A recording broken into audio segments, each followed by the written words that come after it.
Perfect. Okay. Hi, everybody. My name is Sarah Gutmann. I am a professional genealogist. Just a little bit about myself. I've been doing this since I was 13 years old. I am 38 now. Really dorky little kid. And I have the company. I'm the family tree climber. And today we're going to talk about getting the most out of your Ancestry DNA results. I had mentioned earlier that this is mainly geared towards the Ancestry website DNA results. If you've taken another test, such as 23andMe or MyHeritage, a lot of this stuff does apply. It's just a different format database. So we're going to kind of dive into all the stuff. I'll show you what DNA is, and again, how to use the different tools for Ancestry. So I'm just going to preface this by saying I am not a scientist, but I do like DNA, I do like genes. The important things to know is that we all have, or most of us have, 23 pairs of chromosomes, okay? You're going to get half of that from your mother, half of that from your father. And a gene is a short section of DNA. So there's different types of DNA tests out there. And it's important to know when you're ordering DNA tests, what you're actually testing for. So most companies, including Ancestry, really are just focusing on autosomal DNA, also known as ATDNA. And that is composed of 22 pairs of chromosomes. So we're leaving one pair out. Again, you get one copy from the mother, one copy from the father. This excludes the sex chromosomes, and I'll explain what that is in a minute. If you wanted to, for example, trace back the paternal line, the paternal line, you would need to have your Y chromosome tested, okay? And that's going to reveal that information. Ancestry and a lot of these DNA tests do not include that. Somebody just came in, I'll let them in. I'm sorry. They don't include that. But 23andMe does. Sometimes during this presentation, by the way, it might sound like I'm doing a commercial for 23andMe. I'm not, they do offer some other different types of things here. So if you wanted to find out the paternal line, go all the way back, you're going to want to take a 23andMe test. Also, if you are interested in the X chromosomes, that is, of the mitochondrial I'm trying to get the participant button keeps popping up and it's blocking my screen. So hold on, I'm just trying to take that down. Okay, the mitochondrial DNA, that is going to also be another one of those things that Ancestry is not testing for. That is, what's that? That's the gene, I think somebody's unmuted. That's the gene that's going to be passed down from mother to child. Everybody has a mitochondrial DNA, and that's something that can be tested, both men and women. I've passed down my mitochondrial DNA to my sons. However, they are not going to be able to pass that down to their children. That stops at that. So if you wanted to trace the maternal line, maternal, straight back, you're going to need the mitochondrial DNA.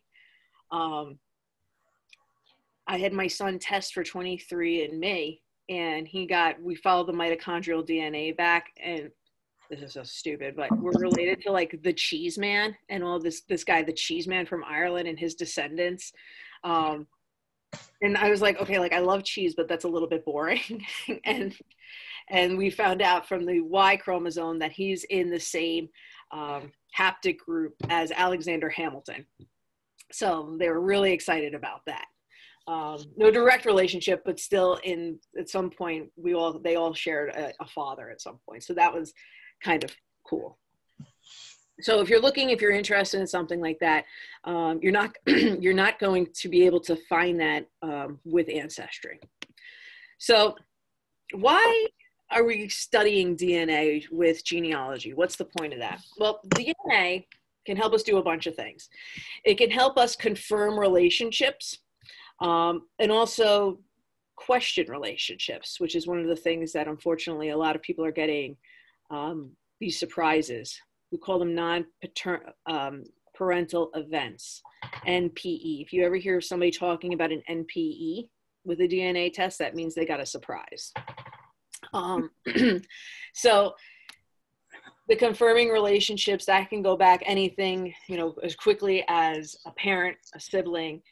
It can also confirm relationships with generations back. I'm part of the DAR, and I was able with the DNA test to see that one of the ancestors I had in question, who was a patriot, that I was matching with all these other people who shared the same DNA as this patriot, would kind of help me realize I'm on the right track, and I can jump onto these people's information and see what records they have to kind of lead me down the right way.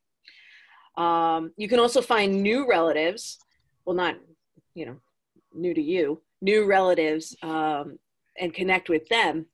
And what's really important about that is everybody has a different piece of the puzzle. And I mean that with both genetically and also just with information. I reach out to a lot of my matches, and I just introduce myself. You know, my name is Sarah. I saw we're a match through this person. You know, I would love for you to check out my tree. Can you please check out, you know, I'll be happy to check out yours. Do you have any stories or information that you don't have up there that maybe we can share? And a lot of people like to talk about that. And I've made some really fantastic connections that way. Found some wonderful pictures that I never would have found otherwise, because that was kind of when people pass away, they divvy up their pictures and their stories, and it goes off to people, and now you're able to reconnect, which is really fantastic. The DNA test can also help you discover new avenues of research in tough to trace family lines. I don't know why I was so hesitant at first to do a DNA test. I think it's been 4 years since I took mine. And I'm so glad that I did. It was definitely one of, you know, for me, it was like one of the best things I ever did. Most people don't put themselves in that category, but, you know, just the information and the brick walls that were able to come down. One thing that's really exciting is they're saying that in the next 3 years, what they're going to have is the technology to take postage stamps, extract postage stamps, and get the DNA off of them, and then match people to those items. So say, for example, you have some old letters maybe of a great grandparent. The hope is that you're going to be able to send that DNA in. They're going to take that, put that in the database, and then they can match people to that to see how closely they are to that ancestor who passed away. Hopefully they didn't have like their dog or some like dirty dish sponge, you know, cleaning the stamp, but in the hopes that, you know, they were the ones who actually licked it, which is really exciting. So one thing to remember when we're looking at our DNA is that we have we have two family trees. We have our genealogy family tree, which is the one we all think about, which is like the nice, you know, everybody's included in our ancestors. And then we have our genetic family tree. And that kind of looks like this little fan graph here. If you can look at it here, you'll start noticing that here's you. And when you get to about the third great grandparents, you start losing their DNA material. And they actually say that's really kind of the great grandparents. So I can actually, in theory, not be genetically related to a great grandparent. Okay. And as you go down the generations, you're starting to lose genetic material. Now, this is really important to remember, because sometimes people get really nervous when they're taking these tests and they said like, oh, you know, I always thought I was related to this person, but now I'm not because I'm not getting a match with them. you know, and I'm not seeing them on my old match list. You know, are we not related? Did I make a mistake somewhere? And it could really just be that you're not sharing, that your ancestor didn't pass on that gene either to you or to them. Somebody's unmuted. Or take a moment to just mute themselves if you aren't. Thank you. So sometimes too, your siblings, which is kind of interesting, if you're, you know, if siblings maybe have taken a DNA test, they also have a different genetic family tree than you do. Your ancestry, your family tree, is almost kind of like how you would have any other trait, like eye color or hair color. You can expect your siblings to inherit different percentages of ancestry or heritage than you have. So I come back more Italian than my sister. I have twin sisters who they would have the same DNA. So I asked them if they would both take a DNA test, and they said they're not wasting their money doing that because they have the same one, and why are they bothering spending $100? So, you know, unless you're an identical twin, you're going to have a different genetic family tree for your siblings. So that's why it's also really important to just ask everybody in your family to take a DNA test, because you're going to get a bigger picture of who you're related to. So this kind of gives you a for the math people out there, more of a number answer about what you're inheriting genetically from each generation. So by your 5th great grandparent, you're getting less than 1%. Now, this is different if you are a man, because you're going to be inheriting more from your father's father's father. That's always going to be there.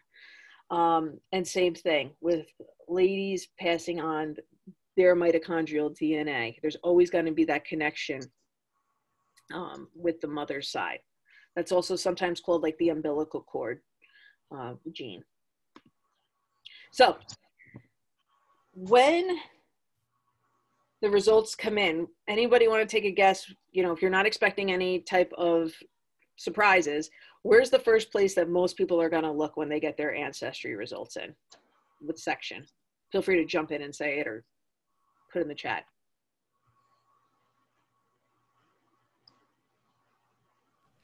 I imagine the top section, right? The initial results.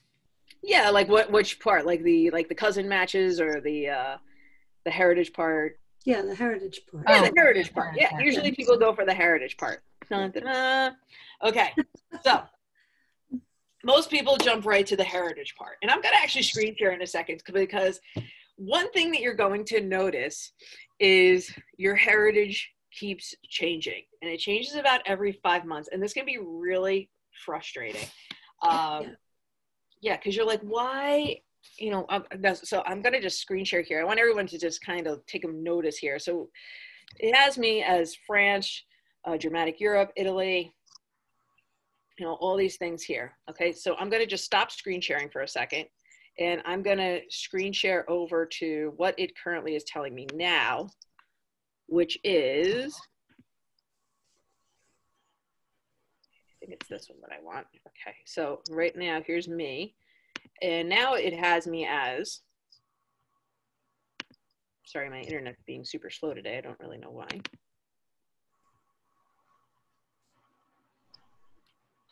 Okay, now, are you able to see this with the Northern Italy, Greece, Albania, Scotland, and France?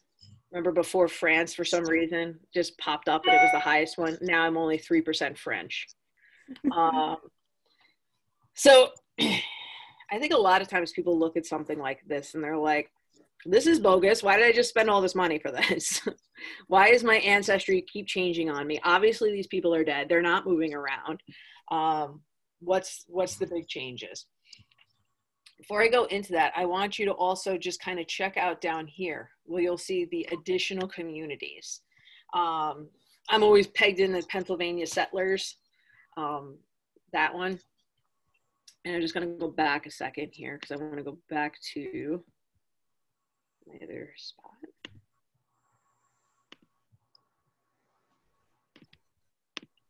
Okay.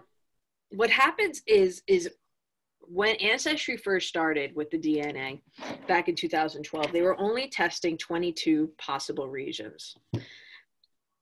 Now they have over 1,000, and they're constantly adding more. And your DNA is changing, your heritage is changing based on the amount of people who are taking the test and where those people are identifying themselves. So a lot of times too, you'll also hear people say, you know, I always thought that I was Irish, and my DNA test came back and it doesn't have any Irish. It just says that I'm German, you know, and I'm shocked by this.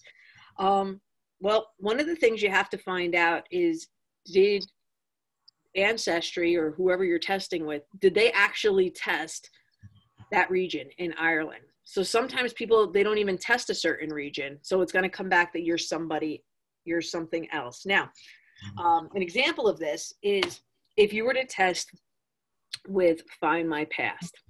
Find My Past is a really great website, and it is geared mainly towards the UK. And if you have UK descendancy, Ireland, Scotland, whatever, you really want to test with that, because it's also going to kind of give you narrow down a town or a village area that you're testing with. Now, that being said, it's really great for people with UK descendancy. It's not great for people who are from other areas. So say I took this and I'm highly Italian. I'm actually an Italian citizen. Find My Past is going to make it, they're going to bring out my UK ancestry. They're going to downplay the Italian one because more people are testing with UK. So that's why it's changing all the time. New regions being tested, the increase of people taking the test, and also too, some just kind of like how blue eyes and red hair are recessive traits. Different nationalities are actually considered like recessive traits. If you have American Indian in you, it is not likely that it will show up on a DNA test. It's, for some reason, it's a kind of like a recessive trait in the world of DNA. So those are some things to consider. And as I mentioned before, they talked about the additional communities. Ancestry gives the caveat that expect your main regions to change, but once you're placed in an additional community, you're going to stay there. They're certain that you're from there, and they might just make it more specific over time. So that's why it changes. So what really is helpful when you're doing this research is understanding and making the most out of your matches. And a lot of times people will say things like, well, I'm not interested in meeting new people. I don't want to have to send any more Christmas gifts than I already did, you know? So let's just leave them at that. But you're not inviting these people over for dinner. You know, you never actually have to see them or anything like that. You're just sending them a message. And also times when you're reaching out to people, if you do want to make a connection on Ancestry, they did a study that if you have a profile picture or anything, I have my logo as mine. If you have a profile picture, you are 80% more likely to receive a response and also to get questions. So just, you know, even if you don't have anything, just put something up there so that it'll help you reach out to other people. So let's take a look at some of this. So here is what the matches look like, okay? And you'll notice on this that it's going to list what they believe is the relationships. And this is my dad here. And it says cms. That's not centimeters, that's centimorgans. And that's how they measure the length of the DNA of the gene that you have in common. On 23andMe, they've paired up with this company called DNA Painter. And you can go on and you can actually look to see what genes they color coded to see how you match up specifically. Now, again, I'm not a scientist. I don't know, like, you know, what genes match with which, but I guess if you did know that, it's really cool. But you can see what precisely you share with a person. So the higher your centimorgan rate is, the greater the relationship is that you're going to have with this person. And by greater, I don't mean like you love them the most, but like, you know, you're closely related to that person. Now, let me back up a second. So right over here, they're going to give you what they think is your relationship with this person. So take a look at the Youngs here. I do know them. They are my second cousins. And Ancestry thinks if I click on them, that these are the possibility I have with this person, the possible relationship based on the centimorgan. So it's not possible based on our relationship. These people wouldn't be my parents or my brother and sister, but they give you the percentage of what they think the relationship could be. Here's a little a chart about understanding the genetic relationships between family members. I got a lot of these charts from the genetic genealogist, who's kind of the guru in all of this. So there's a ton more charts on there, on that website if you wanted to check anything out. But this is kind of what you can expect to inherit or have in common with your different cousins. And also kind of gives you, you know, if you're at a trivia night that you can, they ask you, you know, how is your second cousin related to you? You'll be able to tell them. So a lot of times I'll get phone calls or questions from people that say, you know, they got a DNA match and they're really concerned because they think that they found maybe a potential brother or somebody in their family. And so I always ask them, okay, like, tell me, what is it telling you that the centimorgans are? And they'll read me the centimorgans, and I look at this chart here. And I had the other day, they thought it was a sibling, but it turned out it was around this number. Okay, so it was like 800. They had asked me, what could this be? So 800, I look at this chart, and I said, okay, it looks like this person could be a half niece or nephew. It could also be a half first cousin. Definitely not a sibling. You know, that relationship is siblings. You need to have a lot more centimorgans for that to happen. It could also be a great aunt and uncle. Based on if you're looking at matches, check out if you could see kind of when you think that this person might be born. You know, kind of limit that down. Okay.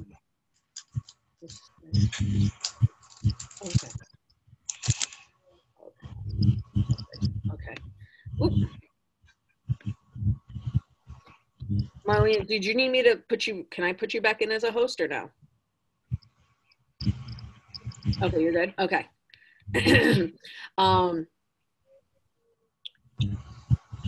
Sorry, I'm trying to unshare this. Okay, so you can use this chart, and again, it's on like the Genealogist Genealogist, and also too, if you want to, by the way, take pictures of this on your cell phone. Again, this presentation's for you, so this is a good handy chart to kind of figure out how people are related to you. This is just another way of putting the same information, just in a different format of the percentile ranks when you're looking at relationships to people. So one of the things that I always recommend people to do, and Ancestry also has started this about 2 years ago, is to color code and label your matches. This is a really good thing to do if you're like watching TV, you know, you're half watching TV, if you're bored, you know, and you just want to do something. To start labeling your matches. And I'll show you how to do this in a second. But the reason that this is helpful is that it's going to make you not be going to the same person over and over again saying like, how is this person related to me?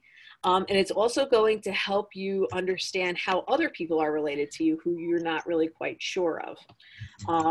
So I'm going to show you this here. Hold on a second. I'm going to go to something else. Does anybody have any questions while I'm switching over here? Actually, I did have one. Sure. Did you find the Ancestry ethnicity estimates? Did you find that they kind of lined up with what you found in your research? For me, I know like the prior estimates lined up, but when they refreshed everything recently, everybody started getting Scottish ancestry. Mhm. And I found that the older estimates matched up more closely to what I had been researching. This, you know, that's a good question. I think it depends. Like sometimes the old ones are good and sometimes the new ones are good. Like the Italian right now for me is much more accurate. I really don't have a lot of French ancestry that I know of. But right now for me, which is not matching up the way that I thought it was, is I'm getting like 20% Albania. And I was really surprised by that. So I think sometimes that they're like sometimes they're accurate, sometimes they're not that accurate. I hope that kind of helps. Yeah, thank you. Okay. So, oh, I'm not screen sharing. Hold on a second. I would just be talking about my screen and nobody can see. Oh, it said my screen share was disabled.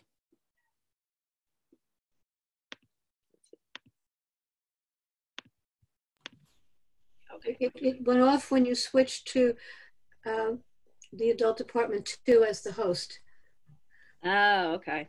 Maybe you have to go back to be host again. Yep, I got it. You're back in? Okay, good. Yep, perfect. So now, if you have somebody who is in the older generation, so I had my dad and my aunt take the DNA test. So I really concentrate on theirs because they're actually going to have about 50% more matches than I am. So if you have somebody who's older than you and they've taken it, focus more on their results than your own. So this is my aunt's, and what I did is I went in and you start with the people who are closest to you. So I know that these are my aunt's first cousins. So I put the first name of the last name of both parents to kind of put them together. So it's Baker and Warner. And those are the common ancestors that we share. So I did that for each one. You can see I kind of skipped some of them and I did that just because I haven't gotten around to it. So I've labeled each one. You could pick a color. You could pick a, what's that? Oh, I just said I see. I'm sorry. Oh, well, that's all right. So you could pick a color, and each one represents a name. I think they give you 24 different colors to play around with. And so now I can look, and I made little notes to myself, how these people are related. So one of the other things you can do is say you come across a match. And the person messages you and they say, which you probably have come across, is, I see that we're related, but I'm not really quite sure how. I don't see, family names in the tree. So what you can do to figure that out is you can go and, so say, for example, this person's brand new. I've never seen this person before here, and hopefully my trick will work. It's going to give, whoop, well, that's not the right, that's not. Well, hold on. Excuse me, let me go back down here. Oh, this person. Okay. So I'm going to click on Joseph. Okay. So I don't know how Joseph and I are related, but I'm going to figure it out right now, hopefully. I'm going to click on our shared matches. And I could see that Joseph, oh, look at that. We have all these people in common. So I know from doing all this that Joseph and I are related through, and I'm going to click on it again, the Baker and Warner side. So that's a really easy way to figure that out. And it's also like a parlor trick when these people message me and I can get back to them in like 30 seconds about how we're related. And they're like, how did you do that? So I try to explain, but it's always hard to do over email. But color coding is really helpful, especially when you're trying to kind of solve a mystery and you want to kind of line up how people are related. So that's fun. I was just looking at my notes. So one of the things that I had also done where I used this trick was my husband, he took a DNA test, and my husband had a mystery great-grandparent. And I was able to go on, by clustering all these people, I was able to break off this group. And then I just kind of stalked them a little bit. I kind of ruined, I don't know if I ruined people's lives. You know, I called them up and I said, I think your father had, you know, another family. But I was able to figure out that great-grandparent connection by using this color-coded system, which was really helpful. One of the important things to do is when you're making connections with people is to remember that these connections are only as accurate as the information that these people are putting in there. So when you see somebody and they have a really great chart, you know, don't just think automatically like, wow, this is the answer to all my problems. I'm going to just take all this. You don't really know. Now, I'll tell you, I made a mistake myself with that great-grandfather that I was looking for. I had asked my husband's aunt, you know, what was all the stuff that she knew about the great-grandparent. And she said, you know, I remember my mother telling me that, you know, that her real grandma his name was Tanya. Okay, so now I'm going crazy looking for all these records for this woman named Tanya. And I have it on my tree. This woman's name is Tanya, blah, blah, blah. So once I finally made a connection with the family, you know, I had actually found out the great-grandfather's name and his parents and everything. And I kept saying to them, like, so the lady's name is not Tanya, and it was Pauline. That was the guy's mother. So I called my husband's aunt back and I told her, and I said, well, you know, the thing that's really bothering me is, you know, you kept saying Tanya. And she starts hysterically laughing and she was like, oh my gosh. She was like, you know what? That wasn't the name. She was like, that was the name of their collie that they used to have growing up. So here I am for all these years looking for a stupid dog, you know, and I have that on my tree. So don't go by other people's tree. Do your own homework when you're looking for things. So let me go back a second to the screen share here. Anybody have any questions or anything?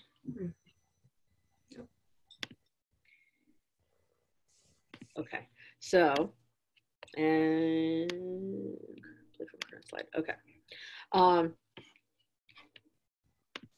So one of the other things that's really, really great is Thrulines.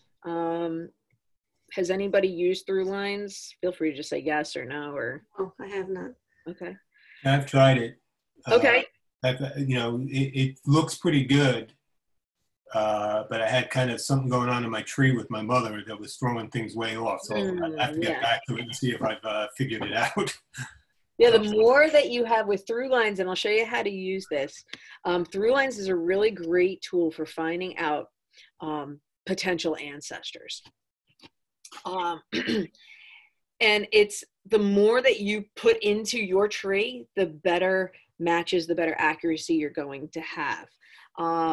In order to get Thrulines, you have to choose to be seen and to see other DNA matches. So you have to make it public, okay? Because if it's private, you're not going to see anything. You're also going to have to link your family tree to the DNA test. You also, to get the most out of it, try to build your family back at least 4 generations. Those are some of the ways to get kind of the most out of it. And again, the bigger your tree, the better your tree. So again, with Thrulines, with anything, it's only as, when you're getting matched with people, it's only as accurate as other people's information in their tree. So you have to do your own homework. So let's take a look at Thrulines for a second, and I'll show you how to do a little bit of problem solving here. Go back to the screen share.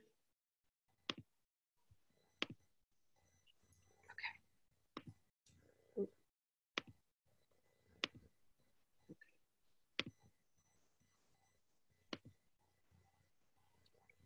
Oh, hold on, I don't know why I took you out of my DNA.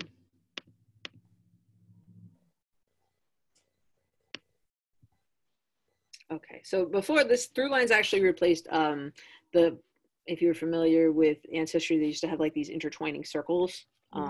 This is a lot easier to read. So this is Explore Thrulines here.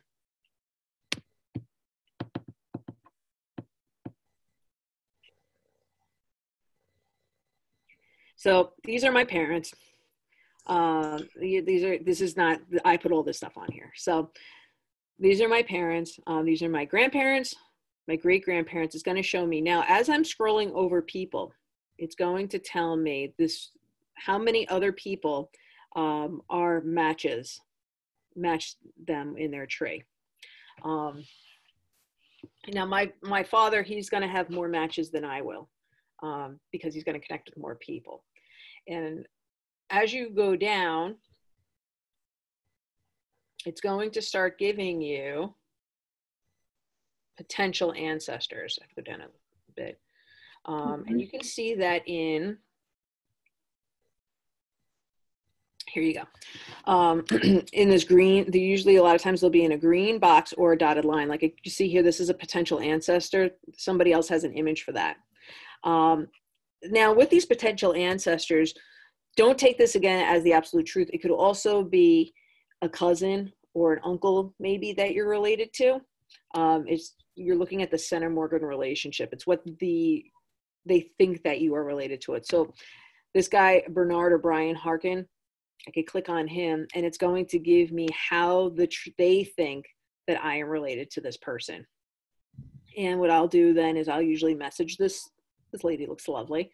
I'll message her and I'll ask her information. How did she get it? You know, you don't want to be interrogating, but, you know, just gently ask them, see if you match up.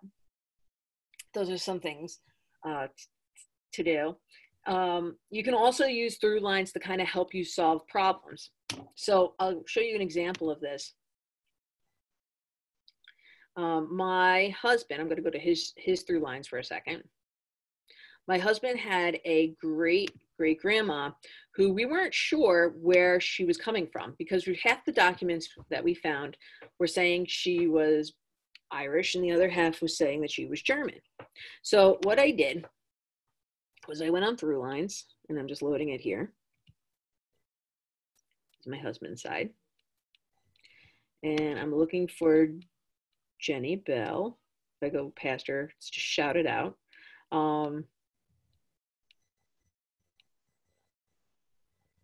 And I think I just did. Here she is. Okay, so Jane Bell. I'm going to click on her. So here's my husband down here.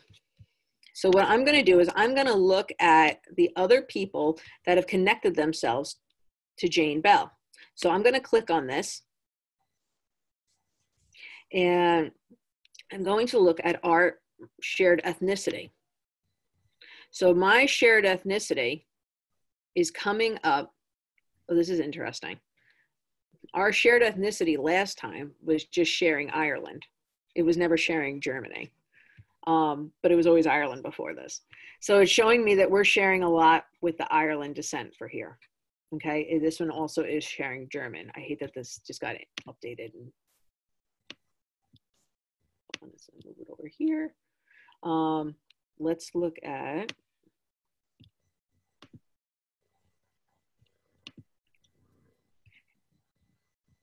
and this person, the ethnicity.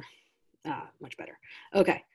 My husband and her are matching from Ireland. That's where their highest percentage.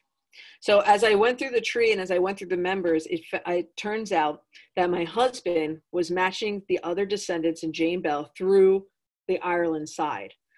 So therefore, I can use that to support my hypothesis that Jane Bell was from Ireland. So that's kind of a little problem-solving technique. Now, the other thing that I had used that before, if you remember, I had just said that my husband had that mystery great-grandfather. I can look at his using Thrulines. Try to get back to Thrulines.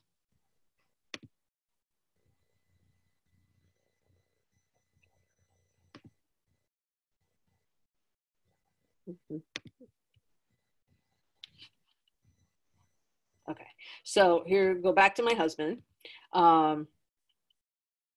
Jacob Geiger was this mystery grandfather. So using that, I was able to connect to other people who had identified themselves as descendants of Jacob Geiger. And I was able to contact these individuals.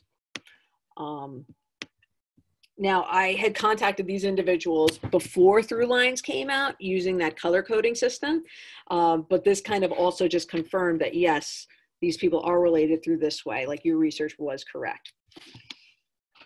Another thing that I wanted to show, just a little problem solving using something like the matches.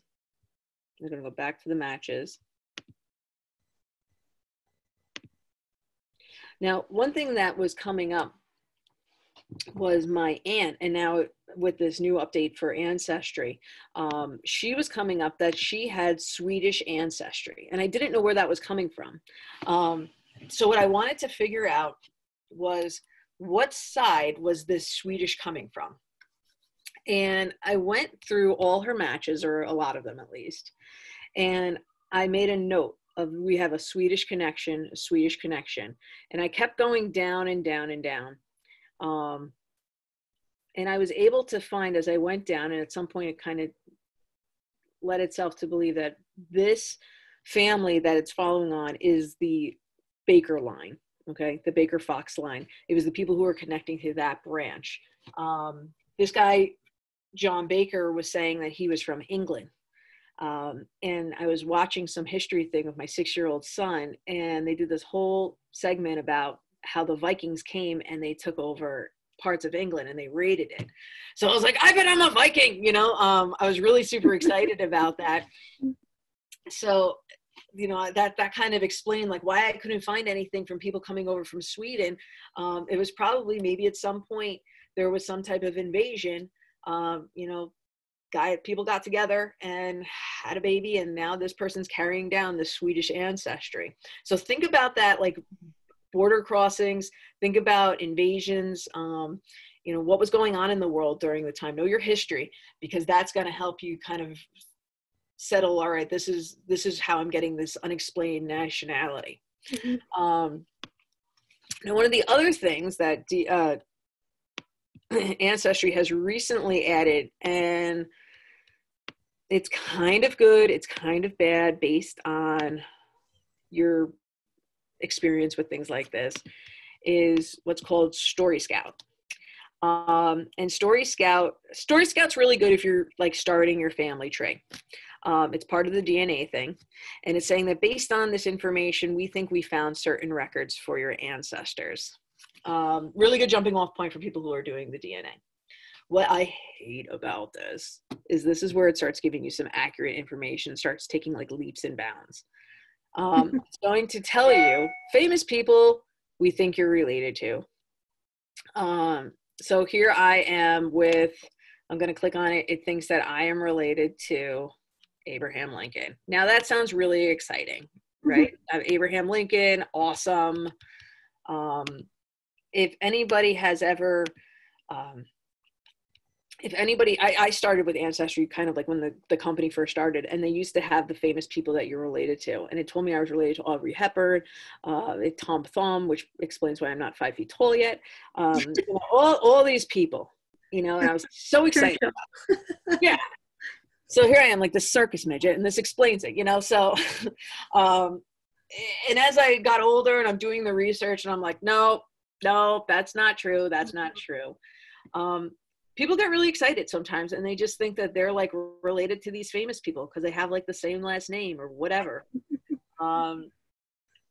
And a lot of times you could see their tree, and as you're looking at it, you're like, no, this is wrong. But like, you don't tell them that because that's rude. But you know for yourself, and you don't put that in there. So if you're looking at something like these Story Scouts and it's saying that you're related to somebody, I hate to burst your bubble, but there's probably like a 90% chance you're not related to this person. I met this person. I'm a wedding officiant, and I was at a wedding, and I had done this family tree thing, and this man came up to me and he was telling me all about how he was related to Charlemagne, you know, like the great emperor, the Holy Roman Emperor. And he's like, and Charlemagne said my name you know, himself. And I was like, I was like, what's your name? And he was like, Michael. And I was like, he said Michael? And he was like, no, he said Macduff. And I was like, okay, like whatever. And I was like, so how did you know like that you're related to Charlemagne? And he was like, well, I saw it on Ancestry. And I was like, oh, like, you're not related to Charlemagne. But I didn't tell him that. I just said, all right, cool. But anyway, what the Story Scout is helpful for is it's going to usually give you some records to start looking, especially if you're like a newbie with Ancestry. It's going to ask you, is this person your relative? And you have to figure out yes or no. My grandpa's name is Herman Baker, which you think is kind of not right, you know, an original name, Herman. But they were actually wrong. The first few Hermans they gave me were not related to my grandfather. So hopefully Ancestry will kind of like pull it together in the next few years or whatever and get a better sense of it. This is really still in beta. They're really trying it out. But it's a good lead to start looking for things.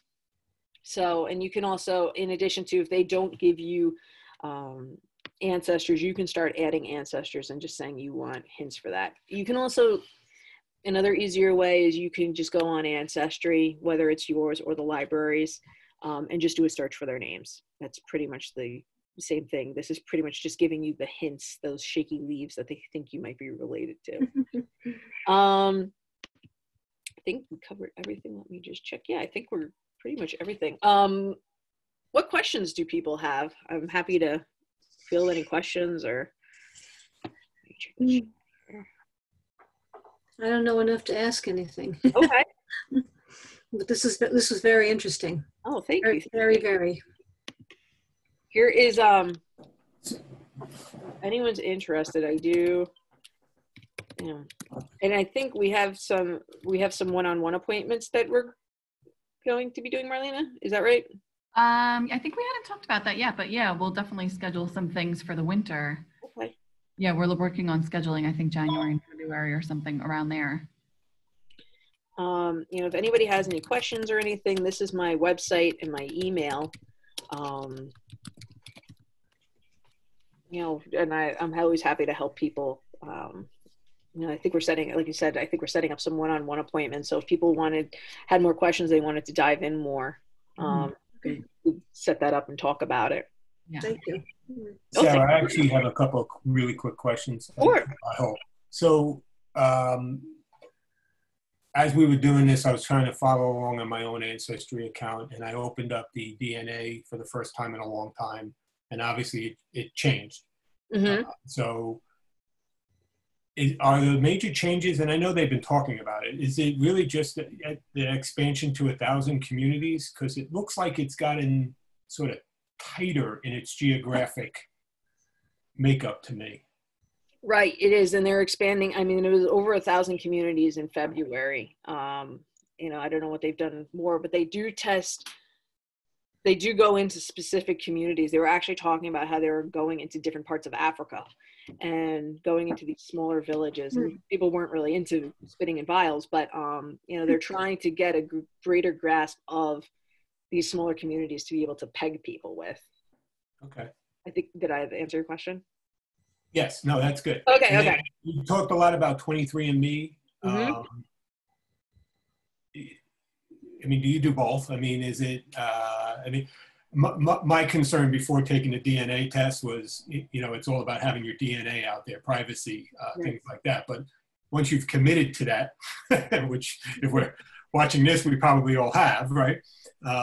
Do you find a lot of benefit in doing multiple tests? And is there any way to kind of correlate between the sites? Yes, actually, that's a great point you brought up. So when I go to these genealogy conferences, I often find people walking around and they've just spent hundreds of dollars on different DNA tests. And I'm like, oh no, nobody told you.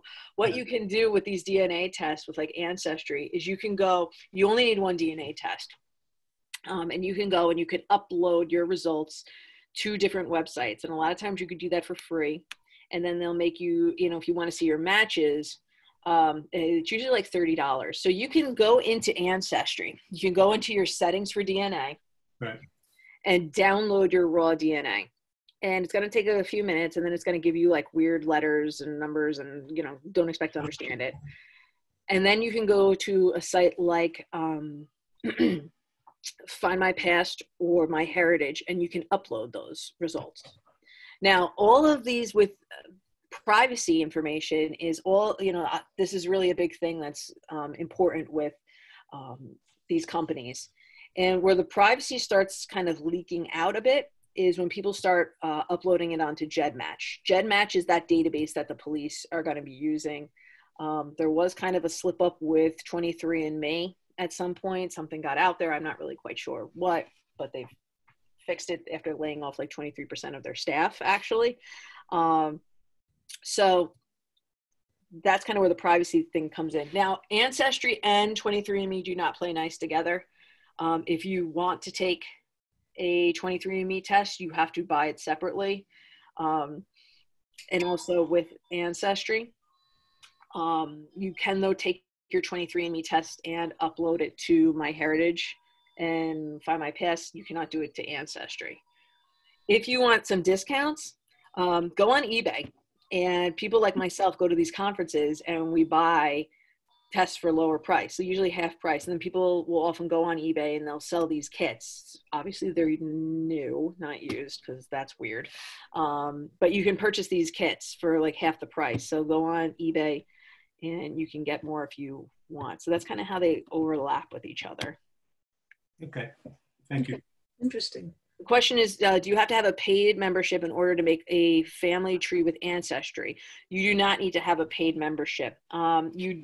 Where the paying is going to come in is being able to view other documents and sources and reach out to other people.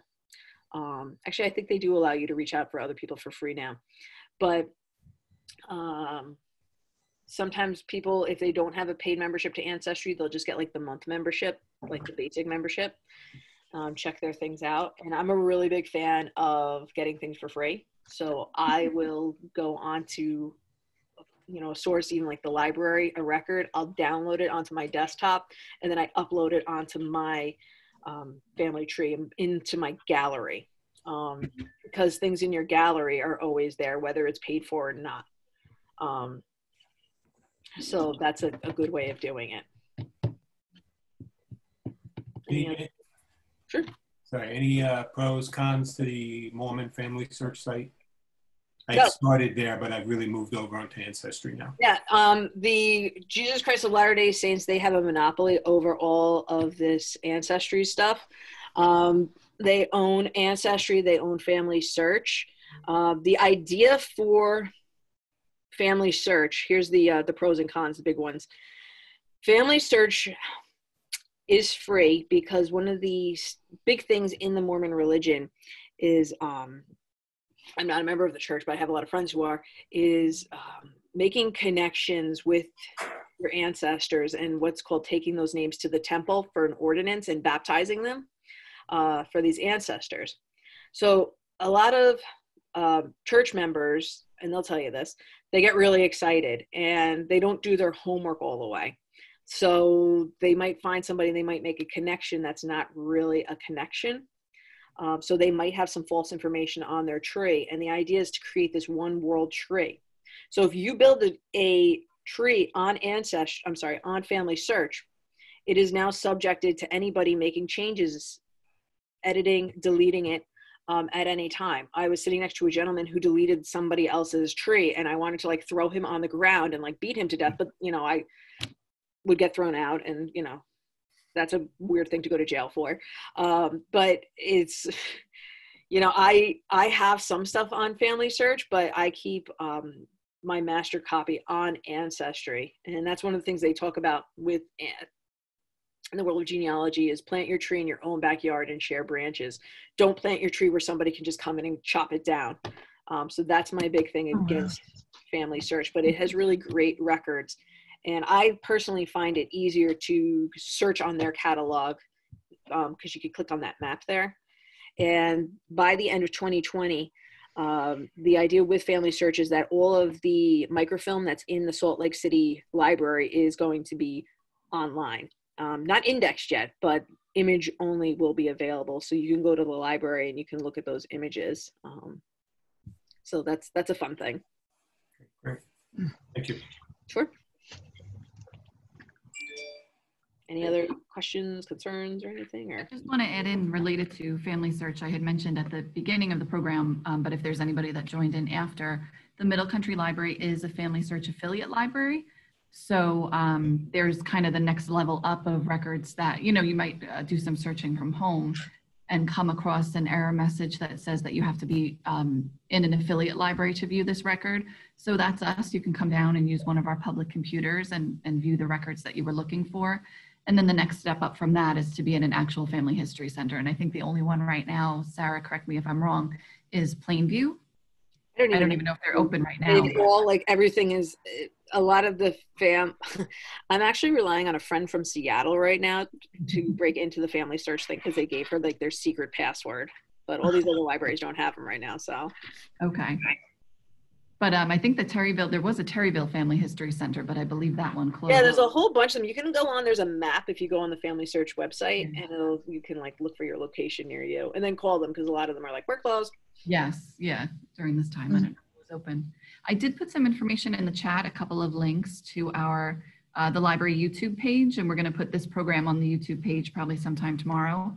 And we have all sorts of other programs up there. And I also put the links to register for the next 2 programs as well that we're having this month. Well, that's great. I have a question for you. Is this really Family History Month, or is this just the library's Family History Month? No, it's October's Family History Month. I didn't know that. I don't know why I didn't know that. We've been celebrating the last couple of years. We tend to do a little more programming. I'm in like all these groups and nobody told me any. I feel like I just got invited. I'm not invited to the party. Look, I didn't make it up, I swear. Okay, no, I love it. Well, thank you everybody for coming. Yes. I always enjoy talking about this. Thank you very much. It was wonderful. Great. All right, thank you. Will I see you on Saturday? Yes, ma'am. I'll be there. All right. I'll be in costume. Yes, I have one. I just got it. They had to send mine back because they made it way too big. I think they thought I gave them the measurements in feet than inches. So. Oh. Sarah, you should tell folks what you're doing on Saturday. That was really. Oh yeah, sure. I'm Susan and I are part of the Daughters of the American Revolution, and they're having a reenactment of the burning of the hay in Coram, and that's from I think 9 to 4. In Coram is right across from Home Depot, and there's going to be people dressed up and burning hay. I don't think I'm going to be setting anything on fire. No, me either. Yeah. My mom told me I'm not allowed to because I'm not great with fire. So if anyone's looking for something fun to do, or we'll be socially distancing and wearing masks and everything. But yeah, so come and check it out. And hopefully everybody comes to the next class too. So. And what time is that? What time is the event on Saturday? 9 to 4, right, Susan? Does that sound right? Sorry. I think it's 9 to 4 is the event. Yes. Yes, it is. And there are different activities going on all day long. There's a parade, stuff like that. It should be nice. It sounds great. Yeah. Right. Yes, and then Sarah's next program is on Monday, October 19th at 11 a.m. Right. Well, thank you, Marlena, for setting everything up. I appreciate it. Absolutely. Thank you. This was fantastic. All right, thank you. Yep. All right, everybody, we'll have a fantastic day. You too. Thank you very much. Thank you, everybody, for joining us. Thanks. Have a good one. Yep. All right, Sarah, I'll talk to you soon. Sounds good. Bye-bye. All right, thanks. Bye-bye. I have to get out of here now.